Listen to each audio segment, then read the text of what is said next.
Well, I think we had a few more people that joined and are here with us now. So I wanted to start by introducing myself. Hi, everyone. My name's Hope Newport. I'm the Family Services Manager at the IFOPA. And you are at our third component of this year's Advocacy Series program and our final Family Services program of 2023. I can't believe that the end of the year in December is upon us already.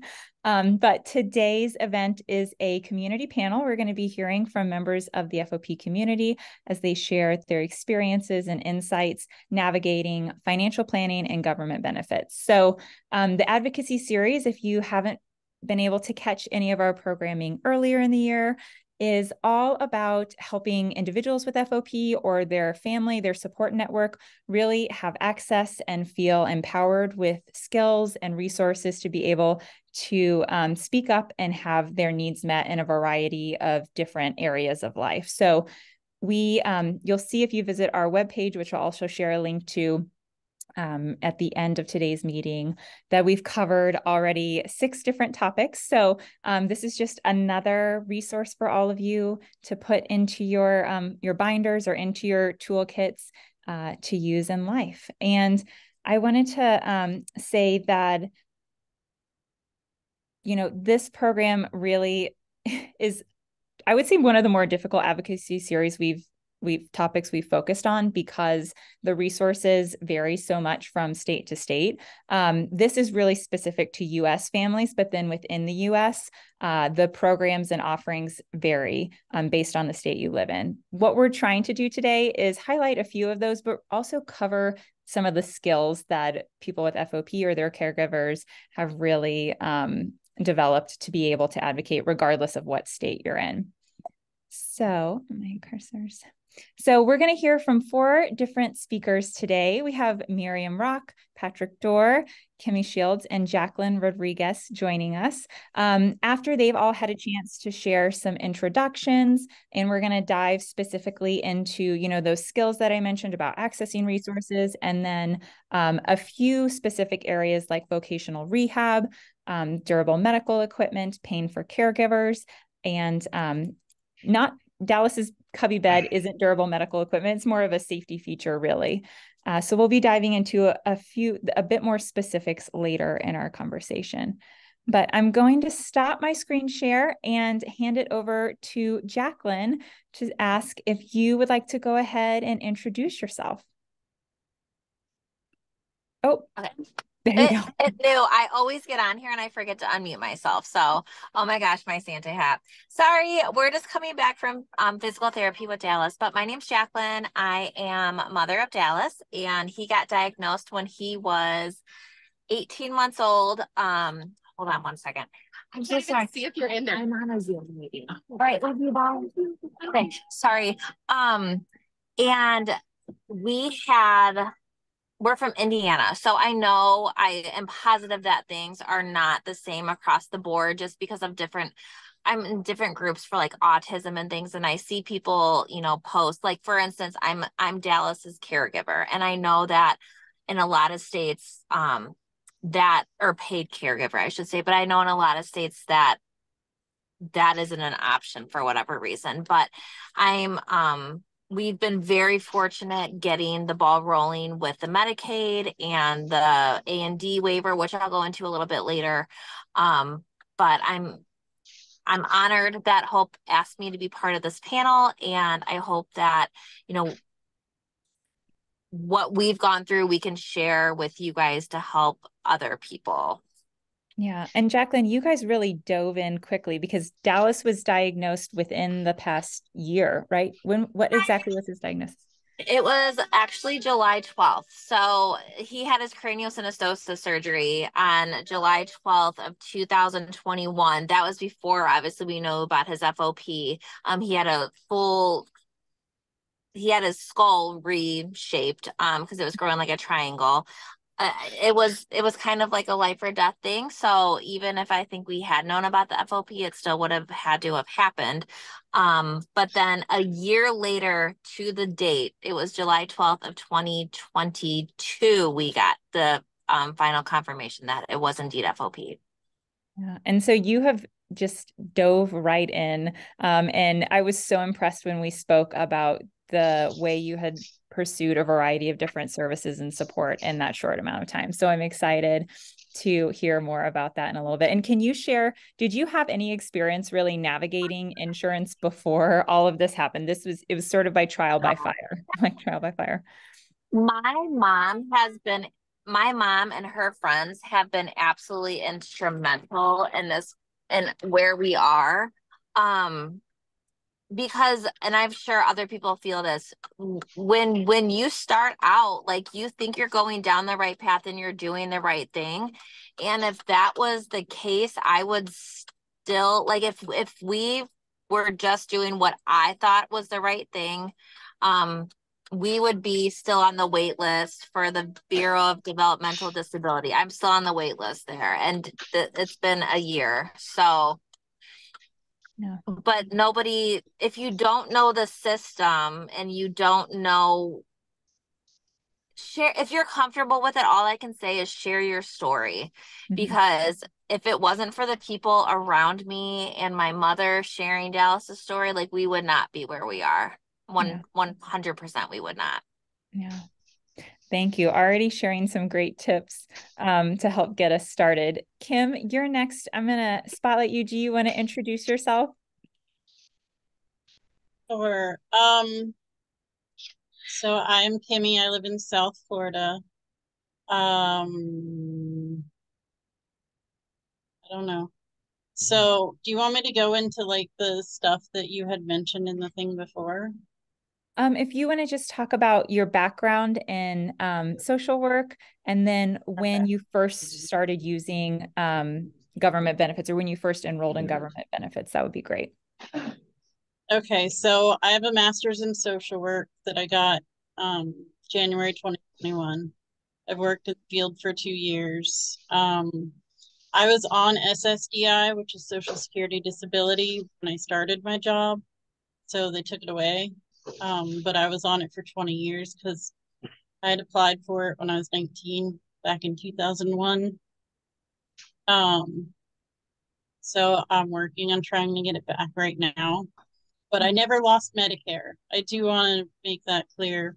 I got Medicare in 2004, and as long as you're considered disabled, they don't take it away from you, which they did not tell me right away. And I signed up for my employer's insurance, which was terrible because it cost me $100 to go to a specialist.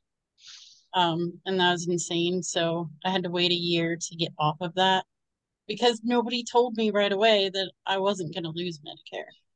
So ask questions. Another good tip. Thank you, Kimmy. Okay, Miriam, I'm going to pass it over to you to introduce yourself. Hi, I'm Miriam. It's giving me a pop-up to unmute myself, which I already did. Oh. Okay, so I'm Miriam, and I live in California.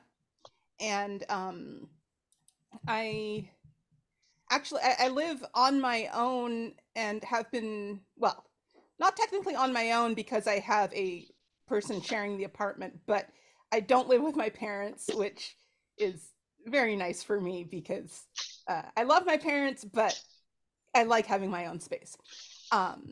So I've been living in my apartment since probably early 2000s. So like 20 years at this point.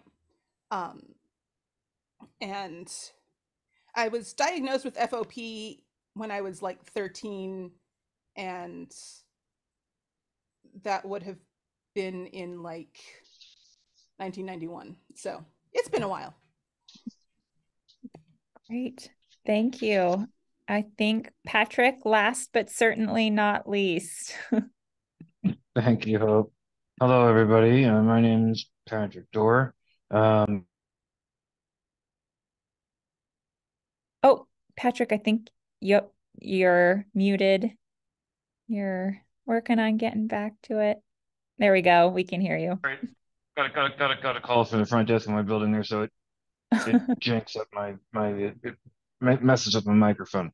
Yeah. So 41, live on my own, diagnosed with FOP at 6 months. Really by luck.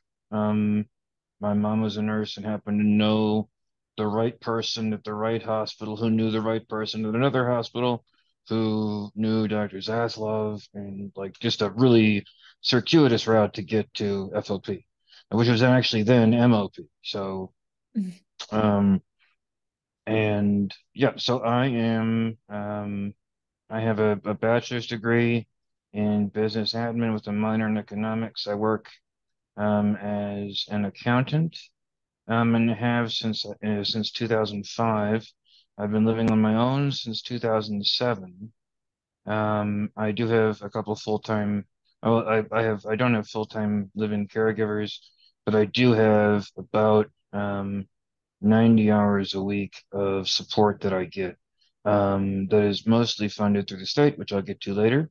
Um, but also funded through, out of pocket for me based on, my income. Um, so yeah, nice to be here. Nice to see everybody. Thank you, everyone. So I wanted to let all of our attendees know that if you have questions as we're kind of going through the discussion, you can feel free to drop them in the chat. Kimmy already had a message in there, so hopefully you guys can all see that.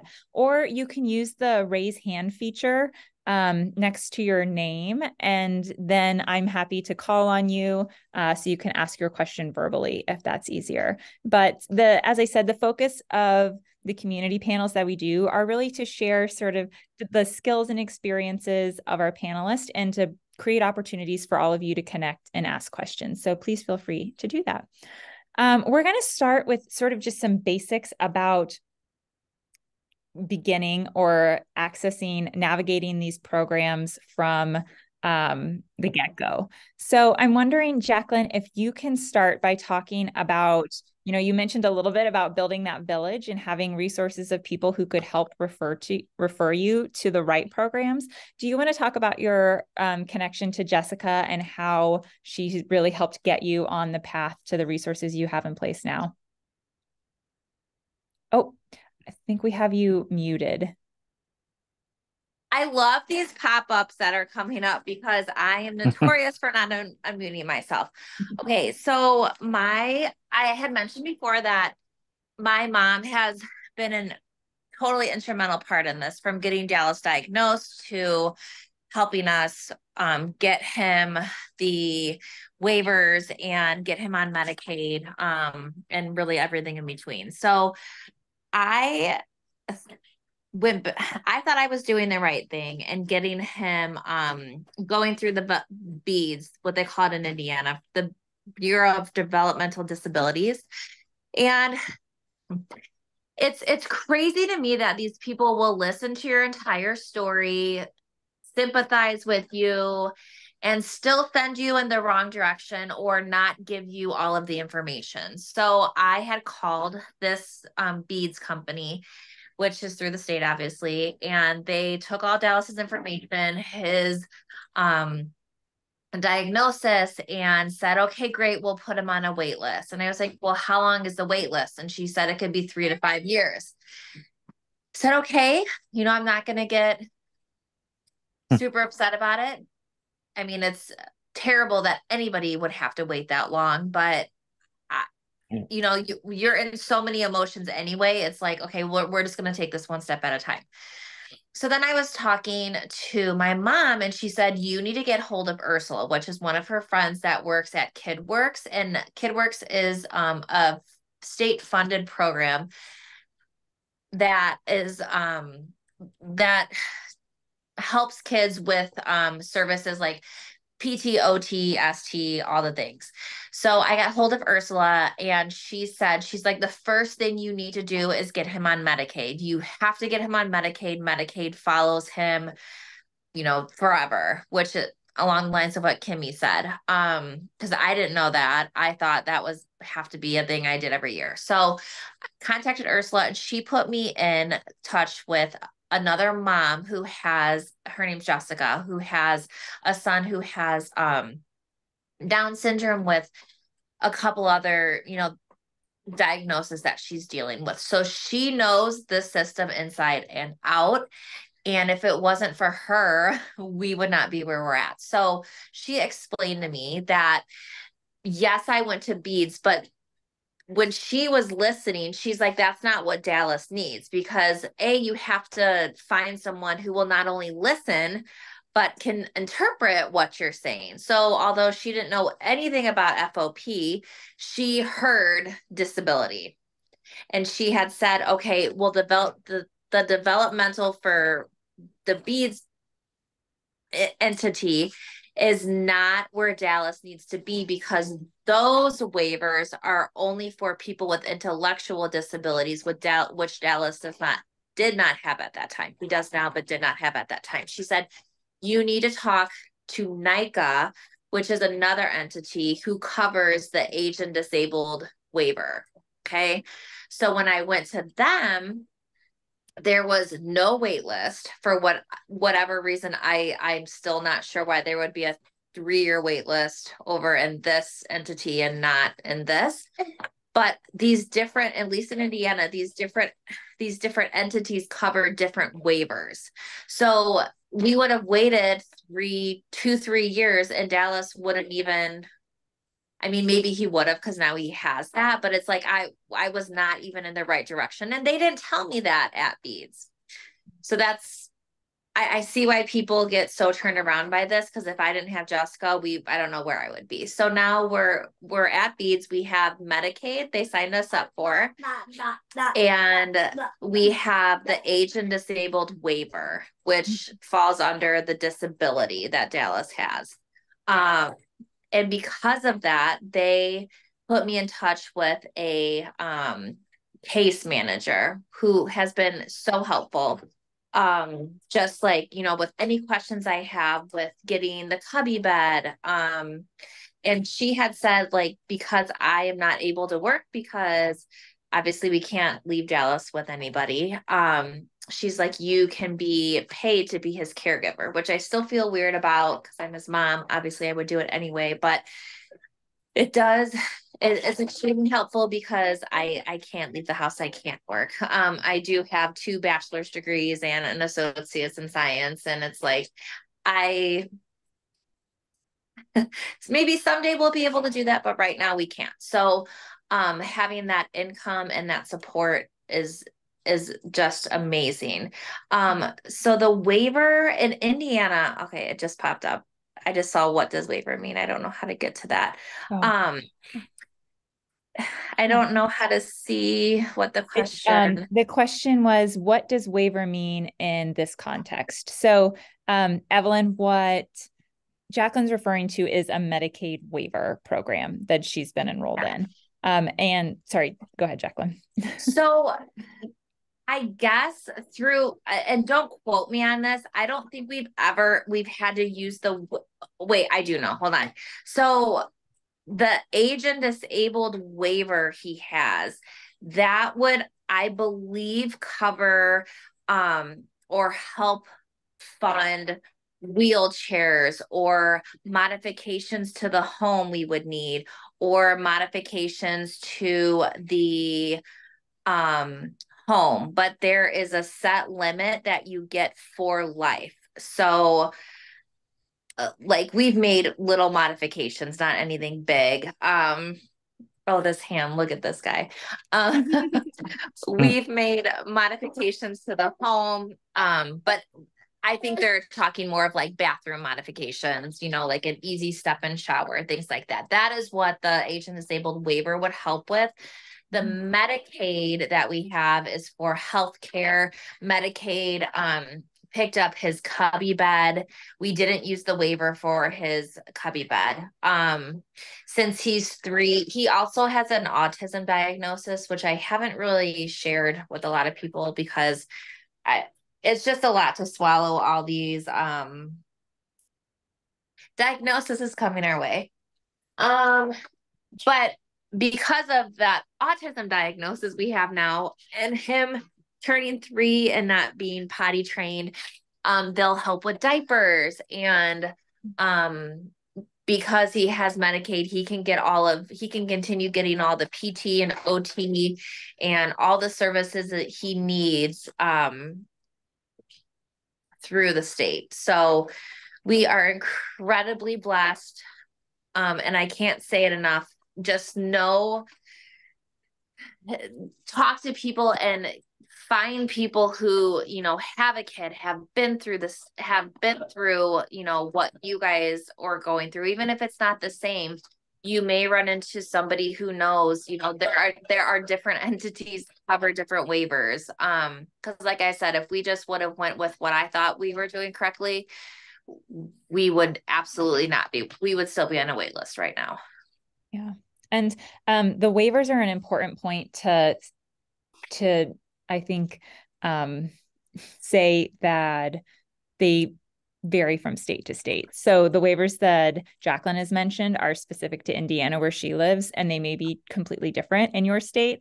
So working with a social worker in your state, or if there is like a special needs consultant that you're able to find through one of the other benefits programs, like Jacqueline, you mentioned, and I've already forgotten the acronym for them, but the different programs, beads that you found along the way leading up to the Medicaid program that you're enrolled in. So just knowing to look at different county levels, because there's programs that are available in your county as well as on a state. And a lot of times if you call, the Medicaid state, they may not know of all the county specific levels. So really starting with someone in your local area, whether it's a social worker or someone else who has a rare disease or who has a disability and has kind of been in that space longer, sort of like what you said, Jacqueline, those personal connections can then give you a lot of access to the resources that are most relevant to you.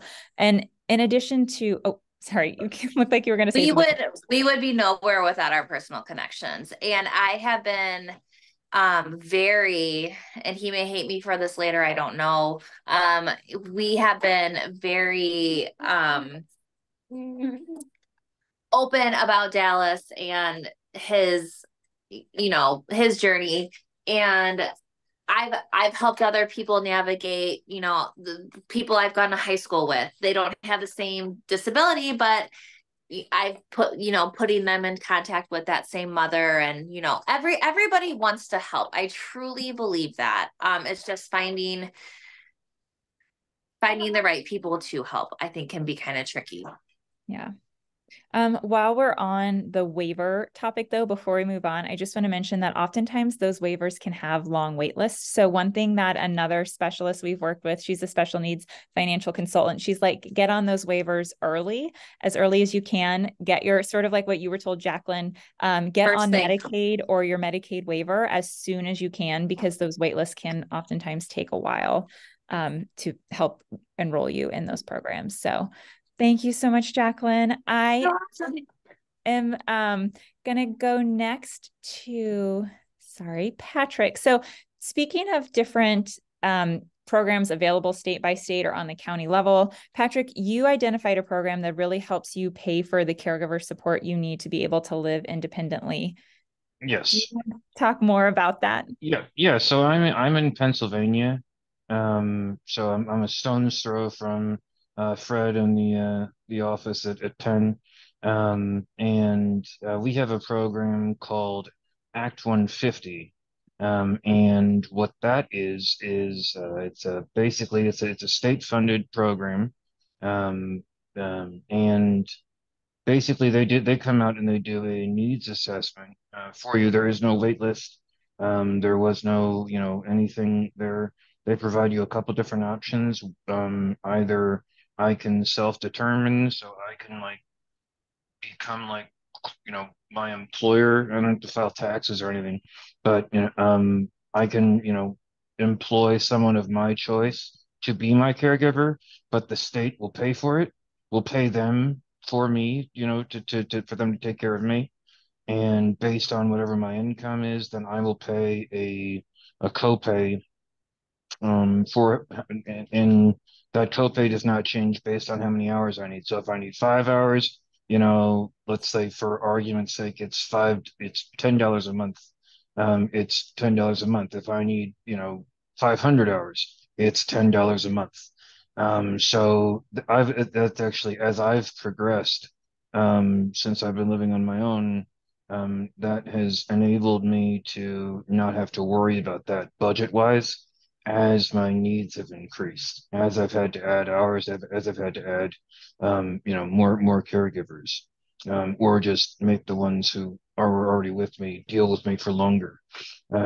So, but yeah, so that is and then, or there's another option that, they give you the option to go to, use like a Bayada or, another like established home care company that, you can use them as your agent, and coordinate your schedule through them, and they will then bill the state, for your hours, and then I just have to pay a third party manager company, um, to manage that contract or that relationship between Bayada and the state. But it's the same fee to me. It's that same $10, whether it's 5 hours or 500 hours. And that's the only reason, um, that I can live independent. Yeah. Um, because it's incredibly, incredibly expensive if you're paying out of pocket for that. It would cost me somewhere around $20,000 a month if I was paying out of pocket for what the market rate is for for home health aides, Yeah. Because which I don't make enough to do that at all. So, yeah. And Patrick, you may have mentioned this, but just to reaffirm for everyone, so you only have private insurance. You're not enrolled in. Yes, correct. Yeah, so before I really needed, any of those type services, I was employed already, and I work for a healthcare system. So our benefits are fairly expensive, but they're also pretty good and pretty comprehensive. And I obviously I live in the area that we are, so, they're fairly affordable as well. So actually they're cheaper for me than any Medicare or Medicaid, or government, programs related to healthcare would be, relatively speaking. Yeah. So Um, Good. I was just going to say, just a reminder to folks that if you are just using private insurance, that doesn't mean that you can't still access different state Oh, benefit 100%. programs. Yeah, because while I've been working, I've actually had, three separate vans, that I've had modified. So I've had, two, in floor or two ramp vans, which are, I had one Toyota, which, someone drove out in front of me and I T-boned them, and then one, Honda, that were, the Braun Enter van, or, I think we're all familiar with like a minivan that has like the, fold down. My first one was actually in floor, a ramp van, it was easier to get stuff in and out of the car without putting the ramp all the way out, or you could park in a narrower spot. But, Yeah. yeah, but the state actually ended up, helping me pay for those, through another program in our Office of Vocational Rehabilitation. Yeah, Um, sorry, Pat, I wanted to save the Voc Rehab for a little bit later, if you don't, Sorry. that's okay. All right. And I did want I to thought just you were teeing me up. Yeah. Sorry. I did just want to address some things that have come up in the chat. So someone was saying that they have Medicaid waiver as well, and that works really well with their primary insurance, which is through a caregiver's employer. And that's another thing that the special needs financial consultant we work with has really recommended to families, is that it's great to have different levels or different, I guess, layers of insurance, because what doesn't get picked up by one then gets passed on to the next. And sometimes they'll cover what a previous one hasn't. So thank you, Ambryn, for sharing that in the chat. And she actually did just say that Medicaid doesn't cover home modifications or vehicle adaptations modifications, which Patrick is going to speak to in just a little bit. But before we get to him, I did want to give Kimmy a chance to chime in and share a little bit about her experience and some of the information that she thinks is important for people to be aware of, especially as a social worker. Kimmy, thanks for bringing that sort of educational lens to this conversation, to talk about some of the things to keep in mind when you're looking at SSDI. Sure. So I was on SSDI for 20 years, and then I started my job. So then their rules are, I had already used up, they have a trial work period that you can get on SSDI. I don't think you get it for SSI. So you get like a 9-month trial work period where you can make like a bunch of money and it doesn't affect your benefits. And after that, they didn't have this back then that I knew of, but I guess maybe they did. They have an extended period of eligibility where they kind of just monitor what you're doing. But apparently I used all that up years and years ago. Didn't even know it. I knew I'd used up the trial work period, didn't know about the extended period of eligibility. But so every year they have SGA, which is the substantial gainful activity, which would be your income pre-tax. So before they take out Social Security and Medicare and whatever other taxes, that you can only make that much per month, which this year it was like $1,470. So in 2024, it's going up to $1,550 a month. It says it actually applies to both SSI and SSDI. The amount is different if you're blind. They have different rules. So as far as I know, that doesn't apply to anyone with FOP. So I didn't pull that information. So for 2024, it's $1,550 a month. So that's $1,550 pre-tax. When I was working, I was bringing home, just when I started working 2 years ago, I was bringing home $2,800 a month pre-tax just with my training stipend. So that automatically cut me off from Social Security. But unfortunately, they are a little slow at processing things. And so they overpaid me for 3 months. Yeah. And that's on them. But I had to pay that back, and I've been paying it back. And now that I am in between incomes, I've been barely paying them. But they when I do finally get re-qualified for SSDI, they will take it out of that. So that's fine. But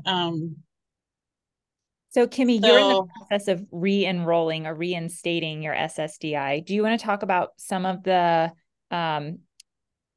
I guess skills or the things you've done to follow through and help get that process moving on a what I know can be a less than optimally efficient system with the government? Okay. So I'll tell you right now, if you've been on SSDI and went off of it and are trying to get back on it, do the expedited reinstatement if you qualify for that. Seriously, because I stupidly did not do that. I chose to reapply completely, which has delayed the process. And I've been waiting 8 months now. After 2 missed phone appointments because they never called me. And a headache trying to get them to call me so I could finish reapplying. Yeah, that was fun. But after about a month of waiting, I decided to hire a lawyer. So I hired the lawyer. They're nationwide, but like you don't actually ever get to talk to the actual lawyer. They have representatives you talk to, but you upload all your documents to them. Like, well, actually, it's more like you're uploading your appointments, like all the medical providers you see the last time you went to them. And so they share that information with Social Security, and then Social Security pulls your records to review your case. But if you have any other documents, like to try to expedite my claim, since I did not do the expedited reinstatement, they gave me some options to get like letters of support. So I had Dr. Pignolo write me a letter. That's one of the FOP doctors. Then my supervisor also wrote me a letter. And then the caregiver that travels with me to the Mayo Clinic for the clinical trial. She also wrote me a letter, and I sent all 3 of those letters. Well, I handed them to the Social Security office, and they scanned them over to the right office because apparently it's the wrong office. But then I also uploaded them to my lawyer. So I would make sure, guarantee that Social Security got them. But they did send me other links on like financial resources for the meantime, because it's important to prove dire circumstances. They say it could get you approved quicker, but I don't know. Dealing with the government's a headache. Yeah, but I think, Kimmy, what you found to be helpful, at least in the process, is sort of that persistence.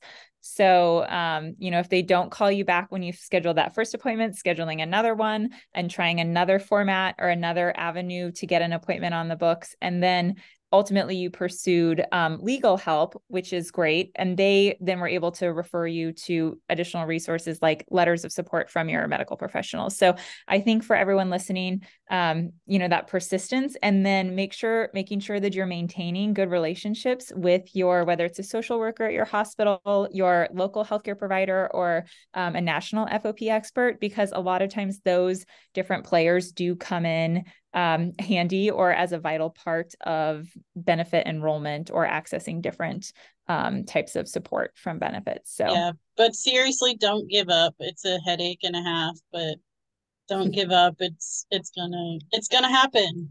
It's gonna happen. I will get there. So yeah.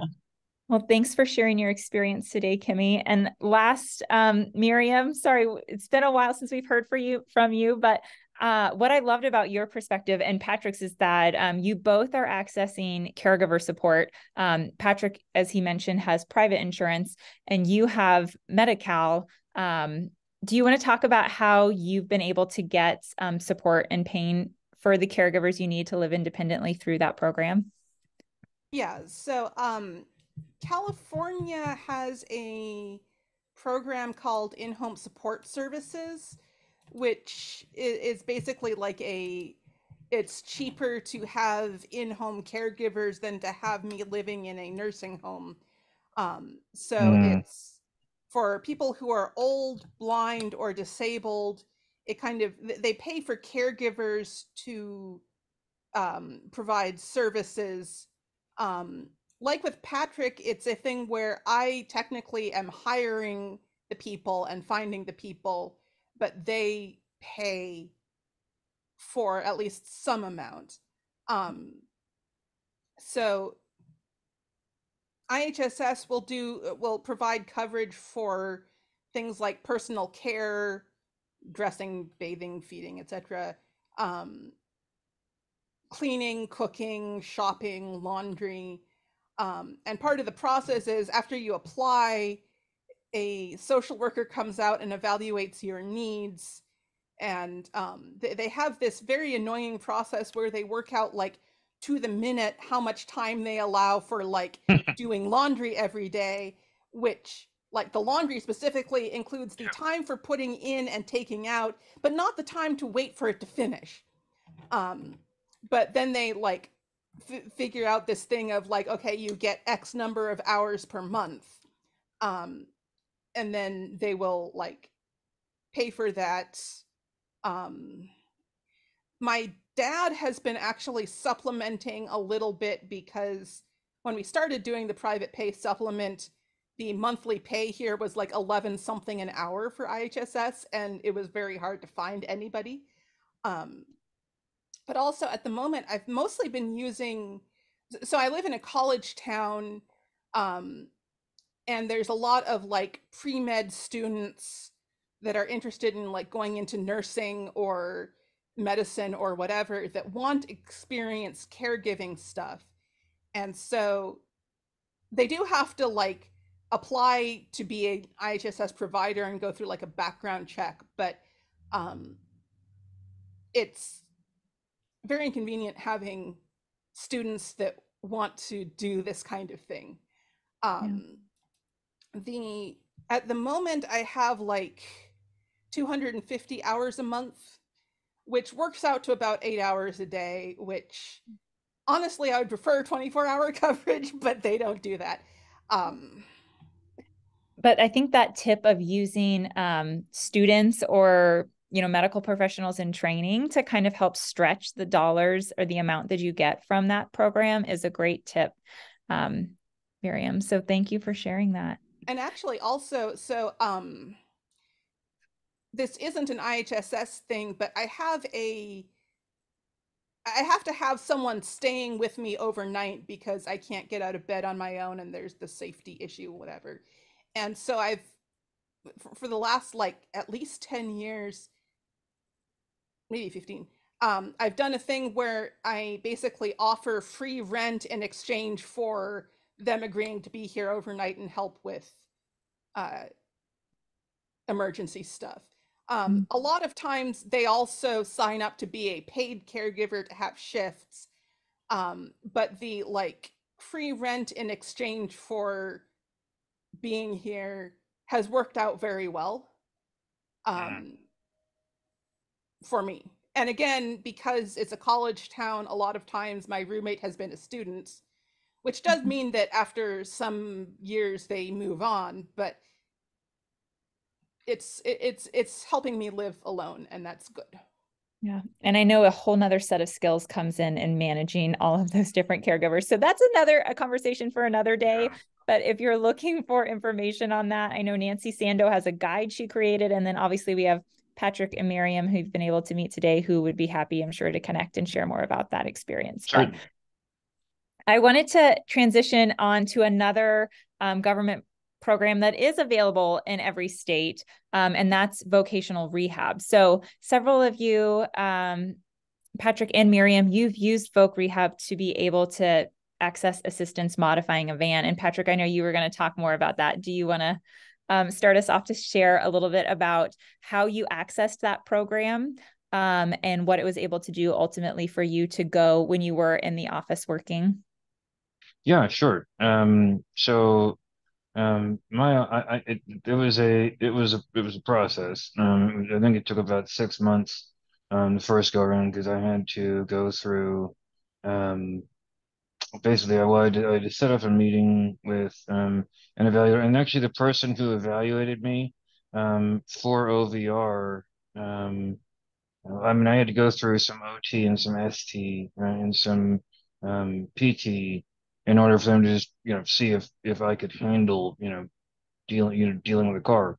So I had to do that. But the person who eventually talked to me, about, are we going to allow you or subsidize you to get, a vehicle, was actually himself in a power wheelchair, and had used the service himself. So he was very, and that kind of, I don't know why, but that kind of took me aback. So, my experience, I think, through that was a little bit, I don't know if it just felt like it went more smoothly or that I had a sympathetic ear, because, the person, that's the only time that's ever happened to me through any of these services, for any of this stuff, that I've had someone who had been through the ringer with it too. And so he set me up, had me fill out, 7,000 forms in triplicate. So we provide them to the state, and then I had to go to a rehab hospital, that the state all paid for. I didn't have to pay for any of this, but I had to get, evaluated by a couple different therapists, and then, that hospital, which ironically is actually part of the health system that I work for, so I knew some of the people. Has a driving specialist, and like they actually had a van that they could modify with different stuff, like on the fly to kind of evaluate you. So he put me through, a couple like trials, and I had driven before. I needed modifications, so I knew what I was doing. Not everyone does. But they were very, very amenable to all of that. And then, so I basically had to get, the okay from that driving specialist that says, yeah, he's not going to just immediately kill him or someone else if we put him behind a wheel. And here's a prescription for him.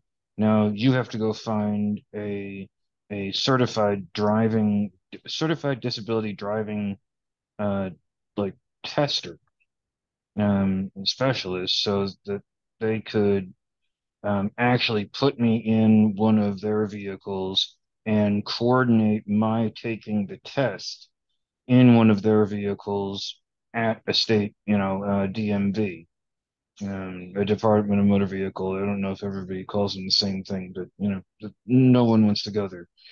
So I actually there we have a couple in Pennsylvania, and so we had to get all through that. So once I completed that, that's when I was able to get a new license with new restrictions issued for me that said I needed driving modifications in addition to glasses. And yeah, that's it. And then with that new ID, I could then take my prescription from the driving specialist at the hospital and the report that the certified driving instructor specialist tester guy um, uh, wrote for me and submit that. Um, through OVR, through the state there, and go out and solicit three different bids from three different companies within the state to actually, it didn't have to be within the state. They preferred in the state, but actually, my first one was in northern Jersey. And then submit those three bids, whether the state then, I'm sorry, OVR would then submit those three bids out to those three different companies, and the cheapest one wins, which is not always the greatest thing, but I was also told that by a couple people throughout the thing. So it's like, if you want, if you want one particular person to be building this thing because you've got a good relationship with them or they're close to you, then I can give you who you should pick to do your other bids so that they'll be higher than because they're always high. So you can you can game the system, a little bit there. And what I wanted to say too is that I wanted to absolutely echo the keep asking questions. Keep, for, I guess if everyone on here is from the US, it's like the Kool-Aid man, just run at the wall, and you'll eventually get through it somewhere.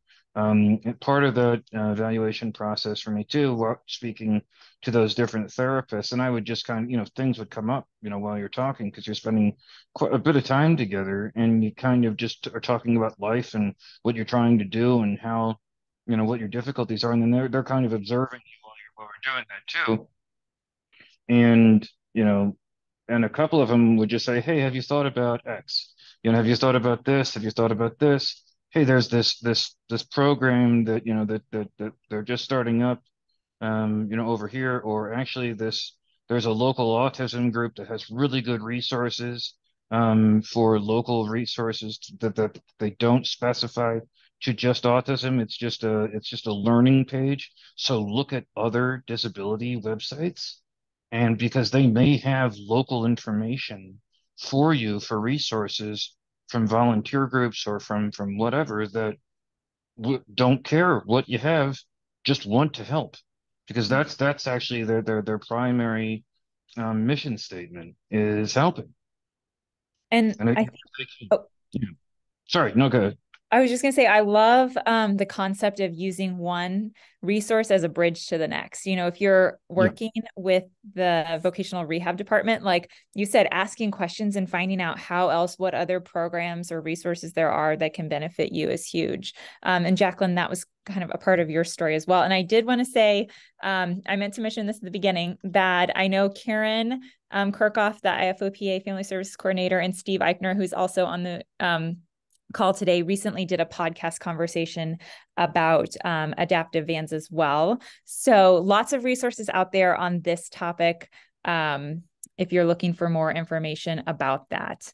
In interest of time, because I did want to try to keep it to an hour, I know folks have other things they need to get to today. I was going to move on to our last topic, which is kind of about paying for drugs or DME, the cubby bed in Jacqueline's case. Jacqueline, do you mind sharing your experience getting Dallas on a imatinib or getting that covered through Medicaid in the waiver program that you guys use? Oh, hold on, Jacqueline. Muted. There we go. I need to unmute myself. No, not at all. So, getting on imatinib, obviously we had to wait until Dallas was 2. And once we had, we have a really great pediatrician who has learned about FOP, who has just been wonderful, does what I need, what I asked. So he wrote the prescription. And since Dallas is on Medicaid, I had to find a specialty pharmacy because you can't get imatinib at CVS or Walgreens because it is a specialty drug. So you just have to I had to find a specialty pharmacy that had it. We went through them for a while and then it went on back order. So then we were in a position to call everyone we knew. So we ended up finding it at Costco, but Costco doesn't take Medicaid and Dallas doesn't have commercial insurance. Coincidentally, so again, in Indiana, I know it's different, but there were so many instances where, so my husband actually took another job so we could have better insurance for Dallas. And at the very last second, we decided not to put Dallas on the commercial insurance. When I was trying to get his cubby bed and his talk to touch technology, he has a little tablet that he can communicate with. You know how people tell you things without telling you things? Both of these facilities kept saying, let's get this pushed through before the commercial insurance gets on. So in Indiana, I had talked to different special needs parents, and they said that dealing with commercial insurance and Medicaid was a nightmare, and they wish that they never did it. So at the very last moment, we decided not to put Dallas on the commercial insurance. So he only has Medicaid. And Medicaid approved it. They didn't need any prior authorizations, nothing. Which was not the same when he was on the commercial insurance. They had denied it. It was just a big mess. So again, I wish we all lived in the same state. These conversations would be so much easier. But universal health care, and then it would be much simpler. Right. That's another thing. So yeah, Medicaid, because Dallas has Medicaid, we were able to get that. They pay for it. And we just actually found, because I was talking to my neighbor, and because when it went on back order, sorry, my girls are getting off the bus. When it went on back order, we're paying like $150 a month for it from Costco, which is a lot of money, but obviously like it's helping. So we paid it. But she told me about another specialty pharmacy that accepts Medicaid and delivers to the home, which is even better. So they cover it and they deliver to our home. As far as the cubby bed, again, because he has Medicaid, I cannot stress like getting on Medicaid enough. We have been so very, very, very fortunate and blessed. It really is a life-changing program.